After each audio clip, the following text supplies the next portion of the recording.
Bonjour à chacun, bonjour à tous. Des scènes de violence inouïes contre des ressortissants africains sur le sol africain, c'est ce qui pourrait relever de l'improbable, se déroule bien sûr en Afrique du Sud, et ce n'est pas la première fois. Lancée le dimanche 1er septembre par des chauffeurs de poids lourds et des associations de taxis, des centaines de magasins ont été vandalisés et une dizaine de morts au moins sont déjà dénombrés selon les autorités.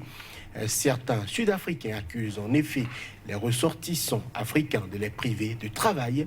Des conducteurs étrangers sont arrêtés et leurs cargaisons brûlées, et ceci dans un laxisme qui peine à dire son nom depuis des mois. Le pillage de nombreux magasins tenus par des migrants à Pretoria montre l'étendue du mal qui ronge l'Afrique du Sud, pays pourtant multi-ethnique et multiculturel. En effet, la nation arc-en-ciel n'est pas à son premier épisode de ce type d'acte. En 2015, à Durban et Johannesburg, 7 personnes avaient déjà trouvé la mort dans des pillages visant des commerces de ressortissants étrangers. En 2008, c'était des émeutes xénophobes qui avaient fait 62 morts dans le pays.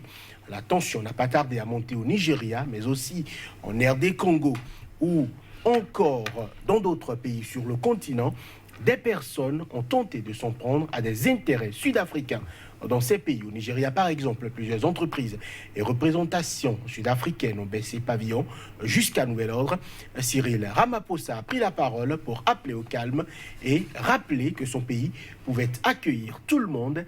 Mais le mal semble plus profond. Afrique du Sud, attaque récurrente à caractère xénophobe sur des Noirs, de l'impérieuse nécessité de situer les responsabilités. C'est le thème de l'émission du jour. À chacun et à tous, bonjour et bienvenue.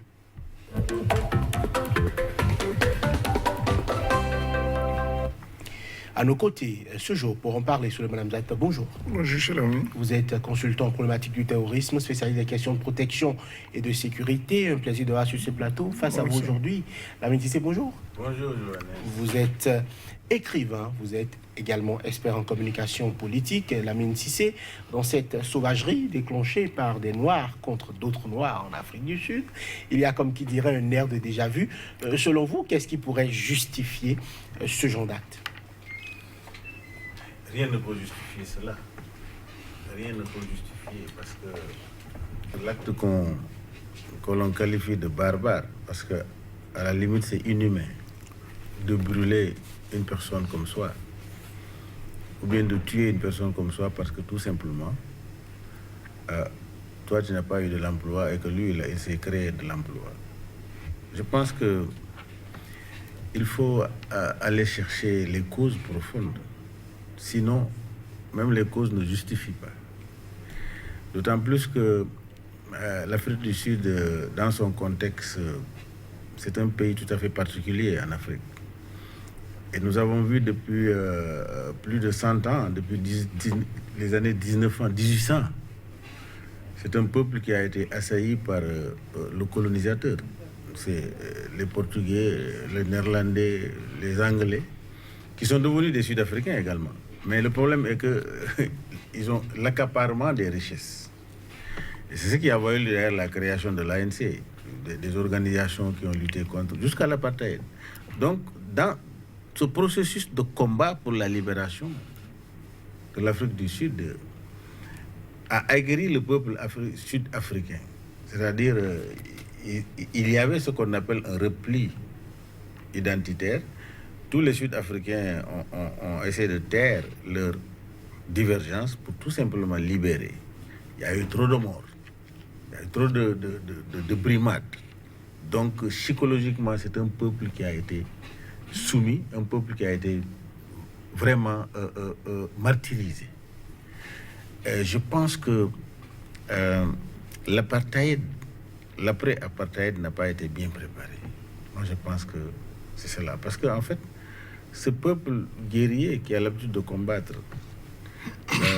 les successifs dirigeants qui ont suivi au sein de l'ANC, pour moi, n'ont pas fait un travail sociologique de base, un travail de militantisme de base, un travail de panafricaniste pour montrer à ce peuple-là que c'est tout le monde qui s'est battu pour que l'apartheid. D'autant plus que au moment des braises, le peuple sud-africain trouvait refuge dans les autres pays. C'était au Zimbabwe, Boston, etc. Ils fuyaient. Ils ont bien vu. Mais cette jeunesse montante, est-ce qu'il faut laisser la criminalité, il faut laisser la libre parole excessive en Afrique du Sud, etc. Donc c'est tous ces paramètres qu'il faut voir pour situer vraiment les responsabilités de ces actes. Voilà, alors Amnesty International déclare que cette nouvelle vague de violence est le résultat d'années d'impunité pour les crimes xénophobes perpétrés dans le pays. C'est des propos extrêmement graves et accusateurs. Selon nous, quel est votre avis sur déjà ce type d'actes et pourquoi, selon vous, Amnesty estime que ces actes restent impunis? Déjà, je suis resté vraiment abasourdi quand j'ai vu à la télé ce vacarme qui se perpétrait en Afrique du Sud. Je n'arrive pas jusqu'à là à comprendre que pendant que d'autres se battent pour unir l'Afrique, il y en a qui volontairement et sans aucun état d'âme se livrent à ce genre de vandalisme. La vie humaine, elle est sacrée. On n'égorge pas, on ne brûle pas, on ne tue pas quelqu'un comme ça parce que juste on n'a pas eu un emploi. Mais un emploi aussi, ça se crée. Des États comme ça ont souvent décrié l'actualité en termes de détournement de deniers publics. Vous entendez ça? Surtout à l'exception de Mandela, bien sûr. Depuis qu'il est parti, vous n'entendez que des histoires de tribunaux, détournements par-ci.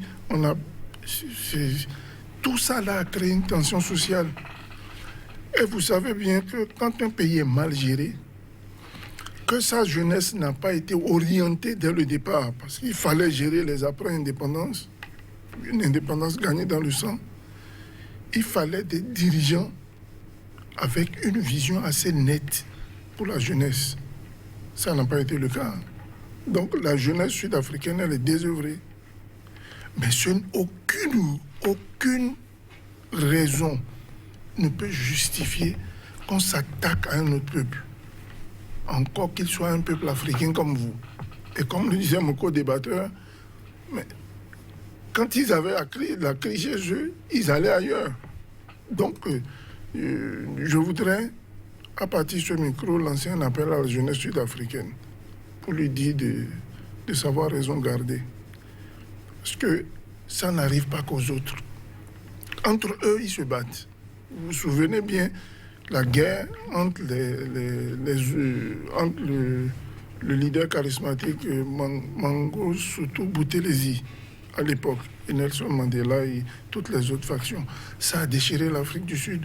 Il y en avait beaucoup qui partaient au Zimbabwe, au Botswana, au Malawi, etc. Ils allaient quand même dans le pays des autres. Ils travaillaient là-bas, il fallait qu'ils vivent. Il faut bien travailler. Encore que ces citoyens africains qui vivent sur le sol sud-africain, il faut leur reconnaître le mérite de créer des emplois. Mais si vous en êtes incapable, vous, ce n'est pas une raison pour aller brûler le commerce des autres, rentrer dans des sociétés, les vandaliser. Je suis très amer par rapport à ça. L'Afrique a besoin de se constituer, d'avancer et de se développer, pas de se déchirer. Voilà, et c'est vrai que ces entreprises ou ces boutiques-là emploient quand même de la main-d'œuvre sud-africaine. Pour la plupart, il faut préciser que les violences ne sont pas récentes.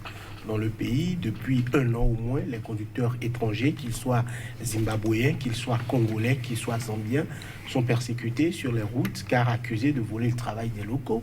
On parle de 200 morts depuis 1 an. Et n'y a-t-il pas dans ces chiffres Lamine Cissé, la preuve du laxisme des autorités sud-africaines? Il y a évidemment, il y a le banditisme. Moi, je pense que c'est du banditisme. Parce qu'en réalité, si tout le peuple sud-africain se levait contre les Noirs, il n'y aura pas d'étrangers en Afrique du Sud. Hein? Parce qu'il y a des Sud-Africains qui sont aussi abattus que nous sommes là, sur le plateau. C'est laisser la progression du banditisme. C'est ça le laxisme des autorités. Il n'y a pas une autorité forte. Parce qu'en réalité, ceux qui ont privé le peuple sud-africain de leur manger, ce n'est pas ces migrants-là. C'est les gens qui ont les terres, là. S'ils s'attaquaient au gouvernement, pour dire au gouvernement les promesses que vous avez faites, vous ne l'avez pas. On allait comprendre que ça, c'est une action politique qui va dans le sens de la révolution. Mais pour chasser les gens, les tuer dans la rue, c'est du banditisme. Et c'est la troisième fois. Alors, il y va de la responsabilité directe des autorités sud-africaines. C'est pourquoi je salue un peu l'attitude du Nigeria, du gouvernement nigérien. Et je condamne l'attitude de nos autorités. Quel est le président africain qui a levé la voix dans cette situation? Vous avez entendu parler? C'est-à-dire d'une façon laconique, quoi. La Zambie s'est prononcée très clairement. La Zambie. Mais c'est des pays de combat. On connaît. Mais l'Union africaine elle-même, l'instance africaine. Moussa Faki Mahamat s'est prononcé. Diplomatiquement. Oui, mais il a été clair. Oui. Qu'on doit trouver des solutions à ce problème. Est-ce que c'est ça, trouver des solutions? Donc, selon vous, on doit prendre des mesures. On doit prendre une conférence des chefs d'État extraordinaire doit se tenir pour cette situation. Sur cette situation. Parce que vraiment, c'est-à-dire qu'en fait, le peuple africain n'a pas encore de dirigeant qui se bat pour son peuple. Parce que vous voyez, on parle de xénophobie, hein? C'est de la xénophobie. Moi, je me pose quelquefois la question, la différence qui se trouve entre la xénophobie et le racisme et les considérations ethniques. En Afrique, c'est ça. Soit on est raciste, soit on est xénophobe, soit on a des considérations ethniques qui divisent nos populations. Et tout cela concourt à quoi? Si dans une nation,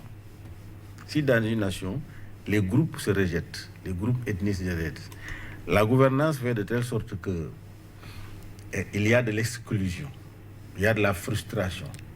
Ça amène à ces scènes de violence. Donc c'est pourquoi c'est un problème qui doit globalement être vu sur le plan africain. Pour que des mesures drastiques soient prises et que l'exemple de l'Afrique du Sud interpelle les autres chefs d'État et les autres peuples. Parce qu'en réalité, le peuple africain, dans son écrasante majorité, veut vivre ensemble en Afrique. Qu'est-ce qui se passe? Nous avons souvent des gouvernements chaotiques qui créent ces problèmes-là. Si depuis l'alternance de l'ANC au pouvoir aujourd'hui, si les conditions, c'est-à-dire les promesses ont été tenues, les gouvernants étaient des gouvernants vertueux, sobres, ils ont travaillé pour le peuple, ils ont amené à changer, à éduquer les populations. Je pense que ces facteurs-là, nous n'allons pas les voir aujourd'hui. Ok. Le président d'une association de Somaliens d'Afrique du Sud considère que les étrangers servent de bouc émissaire actuellement dans le pays et va jusqu'à pointer la complicité de la police et même des autorités, puisque selon lui, il y a un discours ambivalent, puisque les autorités politiques disent clairement, quand ils vont en campagne solliciter le mandat des Sud-Africains, ils disent que la criminalité est du fait des ressortissants étrangers et donc ce discours peut aussi prêter flanc aux attaques que ces ressortissants-là subissent sur le sol sud-africain. Votre avis sur cette accusation quand même grave de dire que ce sont la police ou les autorités sud-africaines qui laissent des Sud-Africains nous tuer? Cette personnalité-là a certainement des raisons d'avancer ce genre d'argument. Mais ce que moi je voudrais dire, c'est que sur le plan sécuritaire, quand on prend la police sud-africaine, depuis des lustres, elle a une tendance un peu à la xénophobie. Vos mots sont extrêmement graves. Non, ce n'est pas extrêmement grave. Prenez le cas, par exemple, des mineurs en Afrique du Sud, qui revendiquaient que des droits. J'ai le droit à ceci, remettez-le-moi. Est-ce que la police a eu à réfléchir avant de tirer sur ces mineurs-là? Ça a été un abattage comme si on était dans dans une partie de chasse. On tire sur des humains et ils le font de manière, mais sans aucun état d'âme. Le deuxième paramètre, c'est celui de la situation politique du pays. Mais vous voyez que l'Afrique du Sud est dans une instabilité. Pour moi, elle est dans une instabilité depuis la mort de Nelson Mandela. On fait et défait les chefs d'État. Ils ne vont même pas au thème de leur mandat. C'était le cas de Thabo Mbeki, c'est le cas de Jacob Zuma. Et vous voyez là, c'est parti aussi pour Cyril Ramaphosa. On cherche une bête noire et puis on coupe. Ça empêche le président d'aller au thème de ses actions. Et moi, je reviens sur le problème de la jeunesse. Une jeunesse qui est mal encadrée, mal formée, mal éduquée, c'est une bombe à retardement. C'est une bombe à retardement. Et l'Afrique du Sud, en ce moment-ci, n'a pas besoin, n'est-ce pas, de ce genre de cinéma. Le dernier paramètre, mais l'Afrique du Sud est signataire de certains accords sous-régionaux et au niveau du continent. Je vais m'arrêter qu'au niveau de l'Union africaine. Mais on a bien dit Union africaine. Ça veut dire que pour nous, qui ne sommes pas d'africanistes, les frontières n'existent pas. Et Dieu seul sait que mon pays, le Bénin par exemple, a des accords liés à l'Afrique du Sud pour sauter les visas. Ça veut dire que si je veux m'installer en Afrique du Sud, on viendra casser mon commerce parce qu'on n'a pas des emplois. Mais les emplois sont créés par qui? Ceux qui doivent créer les emplois, ce n'est pas l'État. Ce n'est pas l'État qui crée les emplois. Dans un pays bien organisé, ce sont les opérateurs économiques, n'est-ce pas, qui créent les emplois. Et Dieu sait qu'aujourd'hui, si vous rentrez dans un pays comme la France, ce ne sont pas les Français qui créent les emplois, hein, ce sont les étrangers. Donc, ce mental xénophobe qu'ont les Sud-Africains, il faut le bannir. Ça dit qu'il faut frapper et punir jusqu'à sa dernière rigueur. Que plus jamais un Africain ne brûle un autre. Que ça ne se passe plus en Afrique en tout cas. Qui va punir? Voilà, vous savez, quand vous voyez l'histoire de l'ANC était en collaboration avec le Parti communiste sud-africain, qui était à majorité blanche, à majorité blanc du moins. Ils étaient tous dans la clandestinité. Donc l'ANC est arc-en-ciel, depuis la clandestinité jusqu'à l'accession au pouvoir. Je crois que les leaders, les leaders qui ont porté ce flambeau, ce combat, ont montré le cap. Nelson Mandela, son accession au pouvoir, il dit « Je ne ferai pas ce que je combattais, moi. J'ai été victime, je ne veux pas faire la même chose que ce qui m'a été fait. » Ce qui veut dire que c'est ce qui a appelé le pardon, réconciliation et vérité et réconciliation. C'est l'Afrique du Sud qui a fait ce lancement-là avec l'homme de Dieu. Là. Le pasteur Tutu. Ouais, pasteur Tutu. Je crois que c'était émouvant. Ça a été une joie africaine parce que tous les Africains s'identifiaient à ce peuple-là. Mais aujourd'hui, tout ça semble avoir été oublié. Il n'y a pas, non, mais évidemment, il n'y a pas de chanteurs, de grands chanteurs africains, en passant par Youssou N'Dour, Alpha, tout le monde a chanté l'apartheid, contre l'apartheid. Et si aujourd'hui, nous sommes dans une dynamique, l'Union africaine, elle est là. Les entités sous-régionales sont en train de se former. Nous sommes dans une dynamique de regroupement des forces, des ressources africaines pour sortir l'Afrique.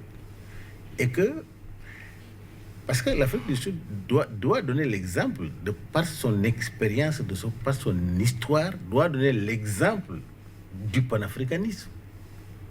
Mais ça veut dire qu'en fait, l'espoir n'est pas permis en voyant cela. Alors, qui il faut punir? Je crois que le gouvernement de Syrie peut clairement identifier ceux qui sont... Parce que j'ai vu la police même conduire, n'est-ce pas, ce pillage dans la rue. Je l'ai vu. J'ai vu dans les vidéos la police les gens se mettaient la tête et ils avaient des armes, ils sortaient les gens. Et ils les accusaient, je ne sais pas, de trafic ou de quoi que ce soit. Comme vous venez de le dire tout à l'heure là. Donc moi je pense qu'il y va de la responsabilité elle-même, du gouvernement. C'est quand le Nigeria a commencé à frapper, les Nigériens ont commencé à frapper que les autorités sud-africaines sont sorties pour faire des déclarations. Une déclaration molle. Ce n'est pas sérieux. Moi, je crois que la responsabilité, c'est le gouvernement. Souvent, c'est ce genre de cas-là. Vous voyez ce qui s'est passé en Côte d'Ivoire. C'est quand on a amené une loi là que les gens se sont levés. Jusqu'après, le président Wade a déclaré qu'on est plus à l'aise en France qu'en dans les rues de la Côte d'Ivoire. Vous voyez ce qui se passe dans d'autres pays. En Guinée, par exemple. C'est quand Sékou Touré a créé la guerre contre les Peuls que les gens ont commencé. C'est les autorités qui manipulent les populations pour les amener.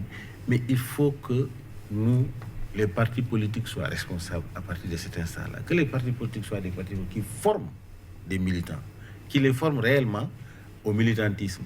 Mais c'est dommage, c'est des gens qui viennent avec leur argent. Ce qui les intéresse, c'est accéder au pouvoir. Et quand vous accédez au pouvoir, vous continuez à diviser les populations.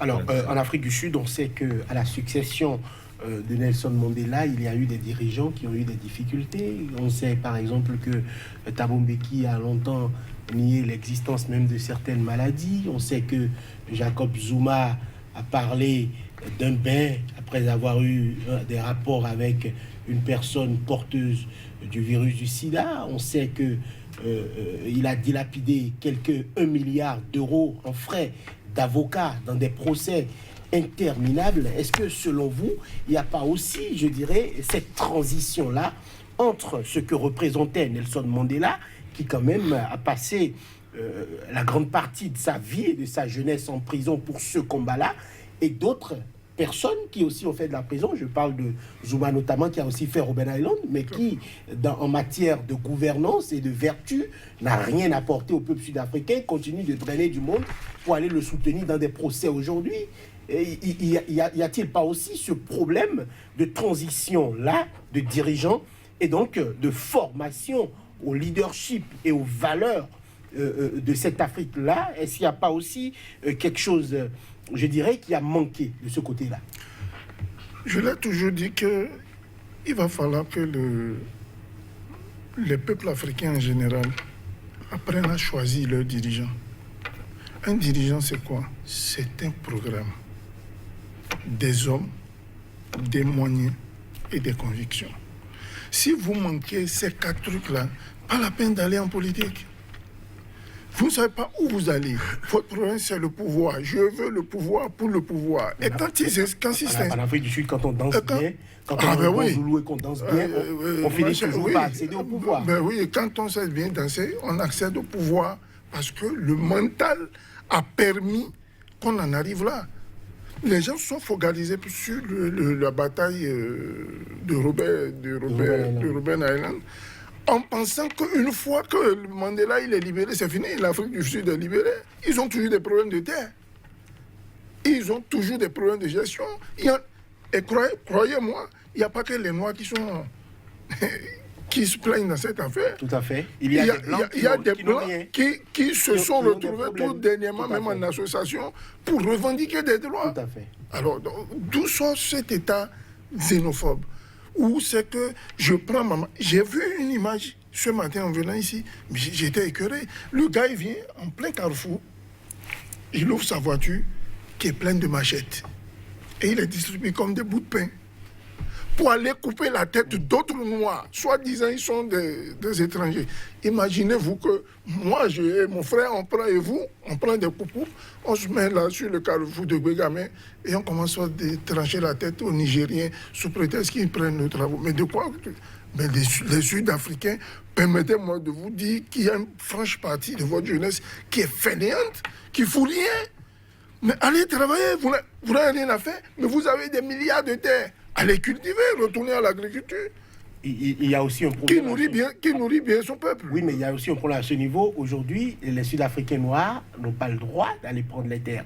Et le problème persiste. C'est un problème politique aussi, puisque le président Cyril Ramaphosa a promis de régler le problème, c'est-à-dire prendre des terres et les redistribuer aux Noirs. On sait qu'il y a le cas zimbabwéen, Lamine Cissé, qui est là, avec un échec cuisant et l'effondrement total de l'économie zimbabwéenne. Aujourd'hui, quel est le mode de fonctionnement que doit trouver le président Cyril Ramaphosa pour régler le problème-là? Parce que pour avoir des emplois, il faut forcément récupérer des terres à redistribuer à des Sud-Africains noirs qui sont Sud-Africains, ont le droit de sol, mais ne disposent pas de cette manne-là pour l'exploiter. Non, je crois que c'est ce que je dis, c'est le combat est faussé ici. Là. Leur combat devait être d'exercer une pression sur le gouvernement. Politique. Une pression politique. Parce que cette pression-là, ce n'est pas les Noirs seulement, comme il l'a dit.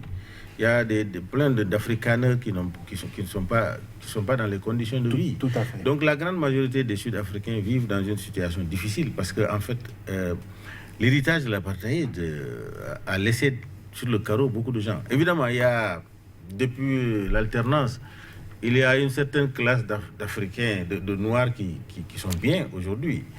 Mais la grande majorité végète. Maintenant, je crois que ce combat devait être la pression sur le gouvernement pour que le gouvernement ose.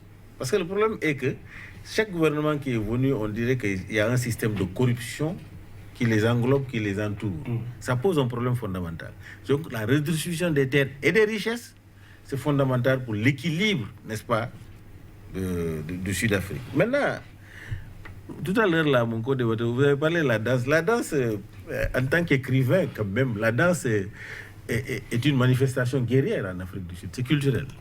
C'est une manifestation guerrière. Celui qui danse, c'est que tu es prêt à mourir. Avec la danse, tu es prêt à aller au combat. Mais aujourd'hui, quelle est l'importance d'un Jacob Zuma qui quitte un procès et qui va faire un meeting pour danser? Non, c'est pas sérieux. C'est-à-dire qu'en fait, ça, c'est culturel. Mais c'est l'acte que je suis en train de... Parce qu'il a dansé depuis le temps des braises, où il a sacrifié sa vie. Il est allé au front pour mourir pour l'Afrique du Sud. Il dansait en ce moment-là. Donc, s'il danse aujourd'hui, on va lui concéder que la danse, elle est guerrière. Mais cette danse, aujourd'hui, doit pouvoir être une danse de l'éthique, de la morale, une danse du résultat sur le terrain. Aujourd'hui, parce que c'était une danse guerrière, vous avez libéré, mais libérer le peuple, c'est de mettre le peuple dans les conditions idoines de vie. Ensuite, vous savez, à l'opposé, il y a Julius Malema, qui a fait un discours tout à fait contre cette situation. Et Julius Malema, c'est la crème de cette jeunesse formée par l'ANC qui prend au contre-pied tout ce que ces aînés sont en train de faire. Je crois que l'espoir est permis. C'est pourquoi je suis un peu mesuré pour ne pas globaliser. Parce que ce n'est pas tout le peuple sud-africain qui est en train de... Au contraire, j'ai des frères là-bas qui m'ont dit il y a des Sud-Africains qui ont protégé les étrangers, qui ne sont pas d'accord. Parce que les Sud-Africains sont mariés avec d'autres nationalités également, ils ont des enfants. Donc, ça ne peut pas être... C'est un peuple de métissage. Voilà, c'est bizarre. Évidemment. Maintenant, ça, c'est-à-dire que ça, c'est un signe, c'est une indication. C'est une indication très précise. Parce qu'en fait, c'est fait en 2015, comme vous l'avez dit, 2008, 2019, 3 fois.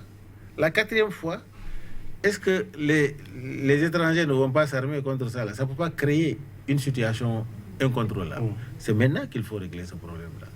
Voilà, donc c'est ce que j'ai à voir comme analyse pour dire qu'il faut vraiment trouver une solution idoine maintenant à cette situation-là. Et la solution idoine-là, d'abord, la principale fondation, c'est le gouvernement lui-même.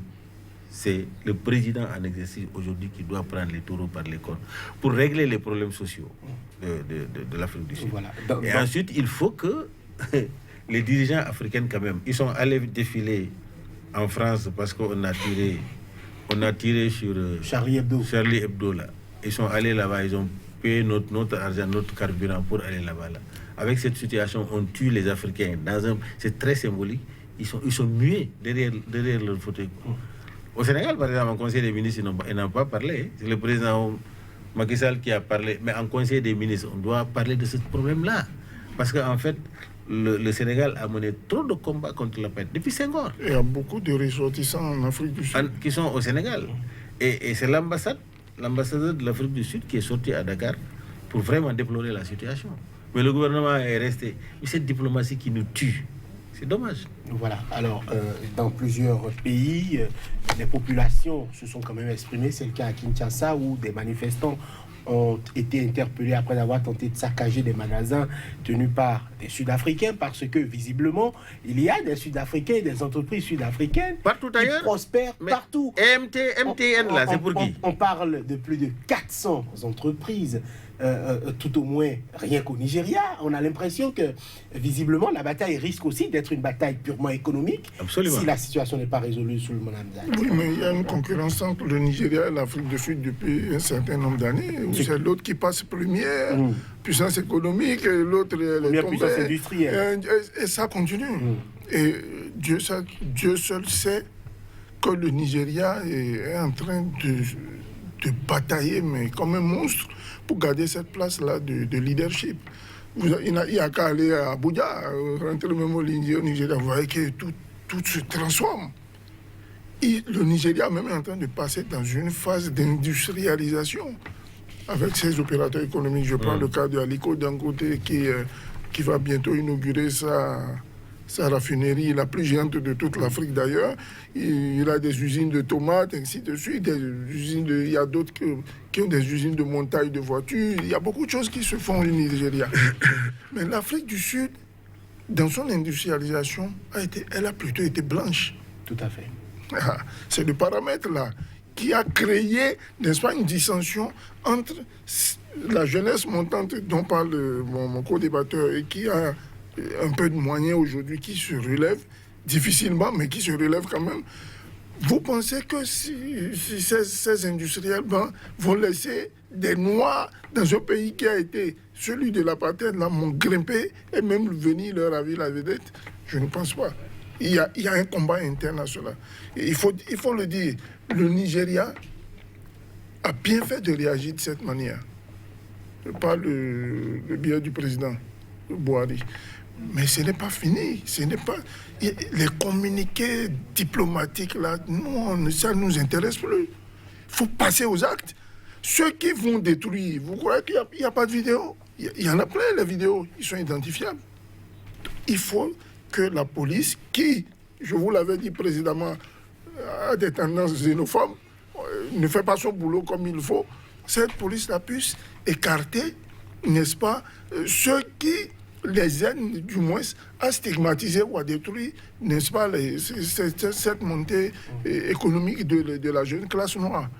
Donc, il va falloir que l'Afrique du Sud prenne le taureau par les cornes, surtout les dirigeants au niveau politique, puissent sanctionner, mais sanctionner avec sa dernière rigueur ce genre de caractère. Parce que si le Congo se met à frapper sur les Sud-Africains, le Bénin, le Congo, et ça va partir pour un vacarme. Voilà, alors il y a le président Zambier qui a été extrêmement dur et extrêmement direct. Il demande que cela cesse immédiatement et que des mesures hardies soient prises contre ce genre d'actes, parce qu'on ne saurait tolérer que des actes de ce genre se passent. Il y a eu le boycott.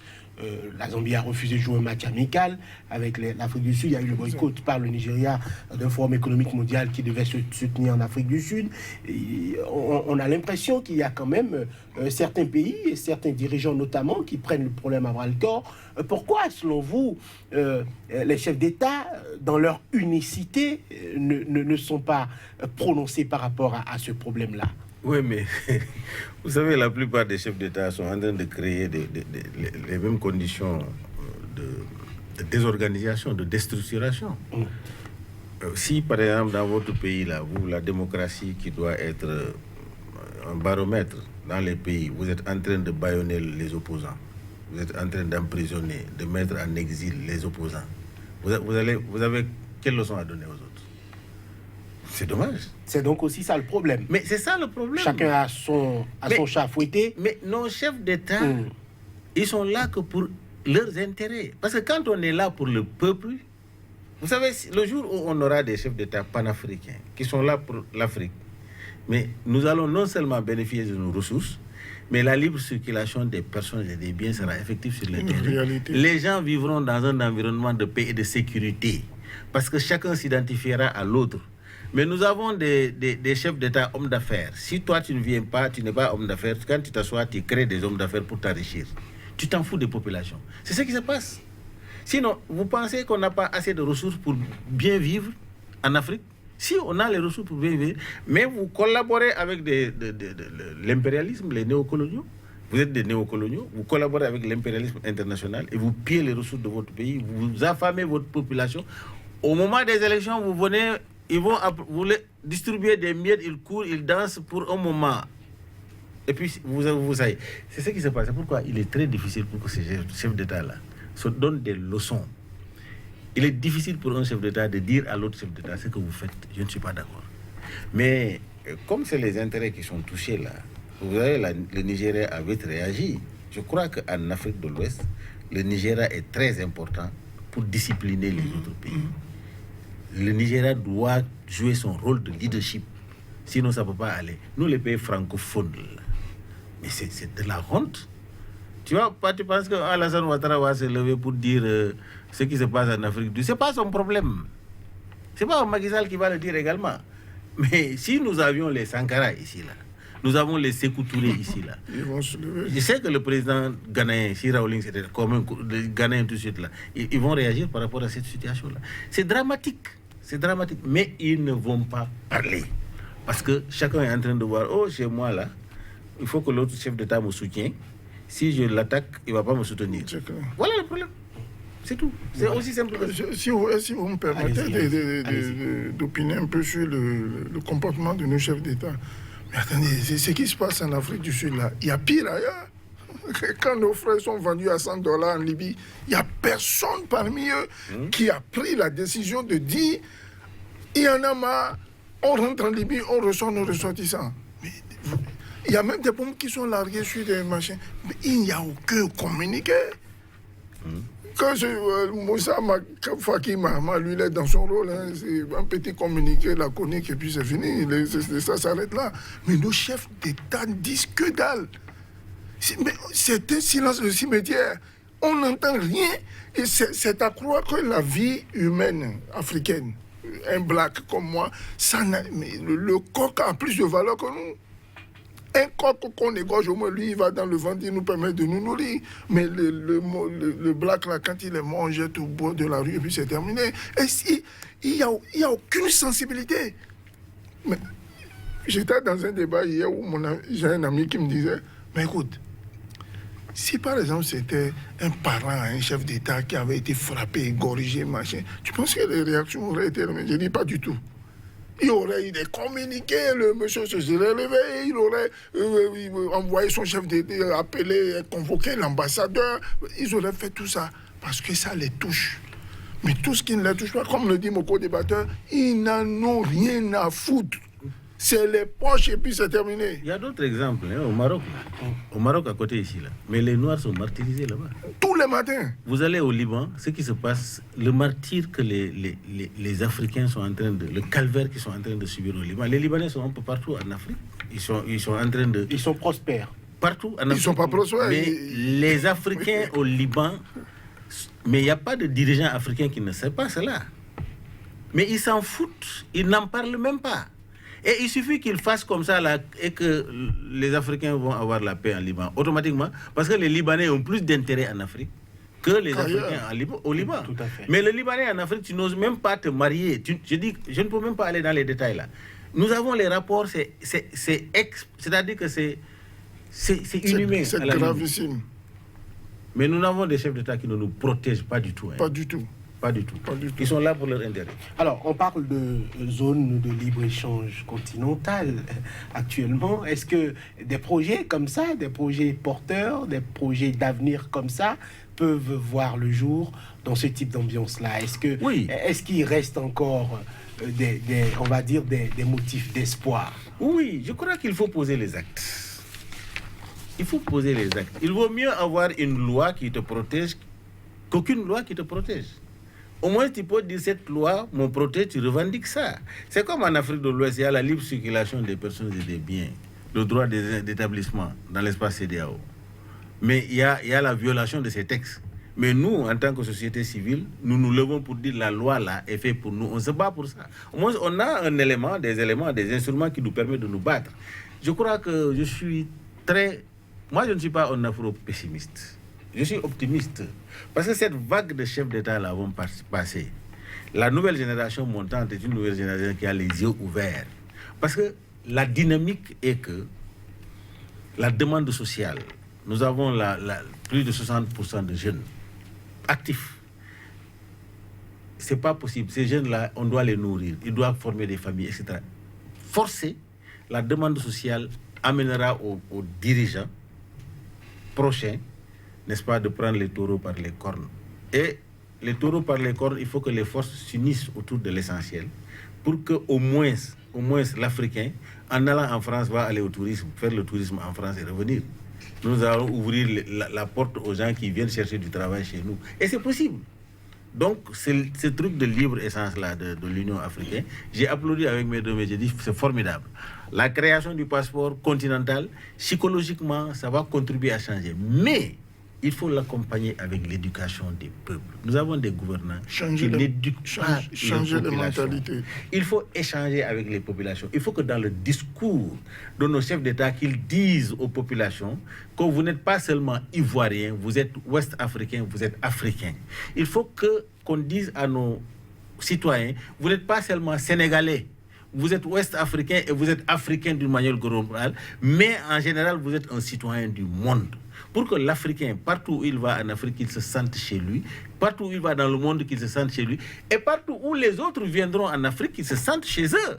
Parce que moi, je voudrais qu'il y ait un citoyenship mondial, comme la prônait, comment dirais Bob Marley. Comme Bob Marley, il faut un passeport mondial, que le citoyen soit un citoyen mondial. C'est ça, dans cette dynamique qu'il faut travailler. Parce que ce monde-là, il sera que paradisiaque si nous voulons qu'il soit paradisiaque. Et les moyens sont là. Nous manquons de dirigeants pour nous sortir, n'est-ce pas? Mais le peuple prendra ses responsabilités parce que le peuple aussi a un rôle important à jouer. Et l'éveil de conscience des jeunes dans tous les secteurs, avec les réseaux sociaux, la communication, moi j'ai l'espoir que les choses vont changer. Des motifs d'espoir aussi, sur mon avis. Tout à fait, il faut toujours avoir l'espoir, même quand le désespoir est à votre porte. Si on manque d'espoir, à notre génération, à nous, qui semble être déjà une génération sacrifiée, mais je crains que celle qui arrive là, je vais paraphraser quelque chose que mon père a observé.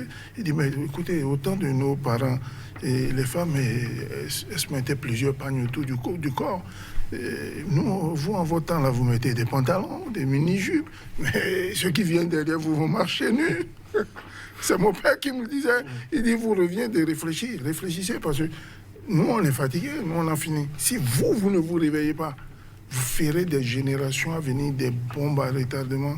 Et comme vous voyez, nos universités sont de grandes usines de fabrication de chômage. Il n'y a rien. Moi, dans mon pays, ici, il n'y a pas un intellectuel formé, ingénieur, point chaussé, que vous voyez sur le terrain. C'est de la clim, des beaux bureaux, un beau téléviseur, machin. Foutez-moi tout ça à la rue. Est-ce que le problème n'est pas aussi un problème de formation? Parce que visiblement, on a l'impression que, par exemple, des chefs d'État continuent de penser que c'est le mot de formation actuel dans les universités, dans les écoles, qui va prospérer, alors que les nouveaux métiers qui en parlent. Est-ce que ce n'est pas aussi cela, c'est-à-dire anticiper sur la formation, informer les personnes, voir dans quel sens, dans quelle direction va le monde? Parce qu'on a fermé plusieurs écoles et universités. La plupart sont des écoles et universités qui proposent des enseignements de type nouveau. Où va-t-on concrètement? Est-ce que les dirigeants réfléchissent aussi à ce genre de choses? Non, ils réfléchissent. Ils ne veulent pas agir. Vous savez, ils sont formatés. Nous avons des gens qui sont formatés dans les écoles. Regarde, depuis l'indépendance, l'État que nous avons est un État colonialiste qui n'est pas conforme à nos valeurs endogènes. Pourquoi ne pas réfléchir nos États, nous, conformes, n'est-ce pas, à la dynamique de la population? Nos États sont très loin des populations. L'Assemblée nationale, le président de la République. Mais quand tu demandes aux Béninois, 90% ne savent même pas comment ça fonctionne. Ils ne savent même pas les lois qui les régissent. Donc nous avons un État gouverné par des élites qui en tirent les profits. Alors, est-ce que Lula a quel diplôme du Brésil? C'est lui qui a sorti le Brésil, qui a mis le Brésil sur l'émergence. Sankara a quel diplôme? Thomas Sankara. Je crois que la vision, il faut avoir la vision d'abord. Ce n'est pas d'être bardé de diplômes. Mais nous devons changer de repères et prendre nos propres repères. C'est ce qui est important. Nous avons que des élites qui sont formatées. Je voudrais avoir des gens comme président Wade, comme les autres qui à la tête de nos pays, qui sont des panafricains et qui veulent changer les choses. Et je pense que cette jeunesse qui viendra est consciente de l'erreur que les aînés ont commise et les choses vont se changer. Voilà, ce sera votre pot de feu. Vous êtes Lamine Cissé, écrivain expert en communication politique. Face à vous aujourd'hui, Souleymane Hamzat, spécialiste des questions de protection et de sécurité, également président du mouvement patriotique de la jeunesse panafricaine. Merci à vous. Il était question de l'actualité brûlante sur le continent, des violences à caractère xénophobe en Afrique du Sud. Merci de nous avoir suivis. À très bientôt pour notre numéro de Angle de Vue.